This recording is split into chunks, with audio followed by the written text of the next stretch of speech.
మళ్లీ ఆపరేషన్ సింధూర్ మార్చి నెలలోనే మరోసారి వైమానిక దాడులు మొదలు కానున్నాయా? కశ్మీరంలో మంచు కరిగి ఎండాకాలం మొదలవగానే సైన్యం రంగంలోకి దిగబోతోందా?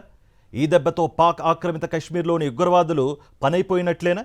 ఈసారి ఉగ్రవాదులకు దిమ్మ తిరిగి మైండ్ బ్లాంక్ అవడం ఖాయమా? ఈ ప్రశ్నలకు భారత సైనిక వర్గాల నుంచి ఎలాంటి సమాధానం లేకపోయినా ఉగ్రవాద సంస్థలు మాత్రం అవుననే అంటున్నాయి. తమ దగ్గర పక్కా సమాచారం ఉందని అంటున్నాయి. ఆపరేషన్ సింధూర్లో సరిహద్దు నుంచి పాకిస్తాన్లోకి వందల కిలోమీటర్లు చొచ్చుకెళ్లాయి భారతీయ వైమానిక దళాలు.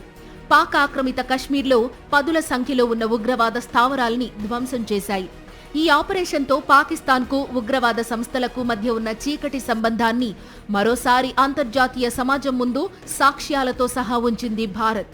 ఆ తరువాత కొన్ని రోజులకు లాహోర్లోని ఎయిర్ డిఫెన్స్ వ్యవస్థను ధ్వంసం చేసింది.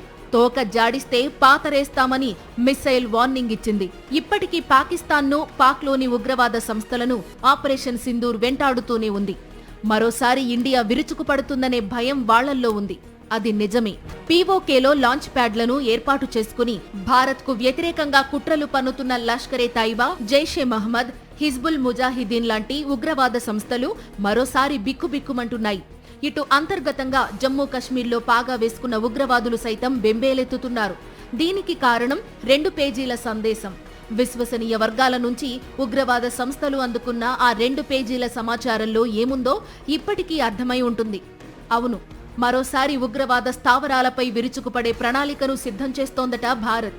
శుక్రవారం మధ్యాహ్నం ప్రార్థనల అనంతరం ఉగ్రవాద సంస్థలు ఈ మేరకు సమాచారాన్ని అందిపుచ్చుకున్నాయి. డిసెంబర్ చివరి వారంలో విడుదలైన ఈ సమాచారంలో ఢిల్లీ పేలుళ్ల ప్రస్తావన కూడా ఉంది. ఈసారి భారత్ మరింత బలమైన దాడులు చేయబోతోందనే విషయాన్ని ఆ పత్రాల్లో స్పష్టంగా పేర్కొన్నారు.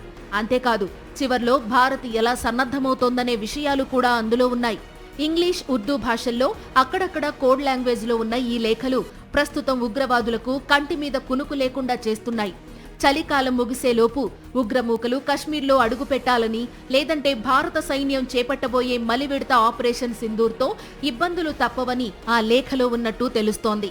భారత్ దాడులకు ముందే రిక్రూట్మెంట్ వేగం పెంచాలని, వీలైనంత ఎక్కువ మందిని ఉగ్రవాద సంస్థల్లో చేర్చుకోవాలని, స్థానికుల సహాయంతో సైన్యం కదలికలపై అవగాహన పెంచుకోవాలని ఆ లేఖలో పేర్కొన్నట్టు సమాచారం. ఢిల్లీ పేలుళ్ల తరువాత భారత బలగాలు మరోసారి అప్రమత్తమయ్యాయి. ఉగ్రవాద చొరబాట్లతో పాటు ఉగ్ర సంస్థల స్థావరాల్ని ఖచ్చితత్వంతో గుర్తించాయి. చలికాలం ముగిసిన వెంటనే ప్రభుత్వం నుంచి అనుమతి వస్తే మరోసారి పీఓకేలో ఆపరేషన్ చేపట్టడానికి సిద్ధంగా ఉన్నాయి.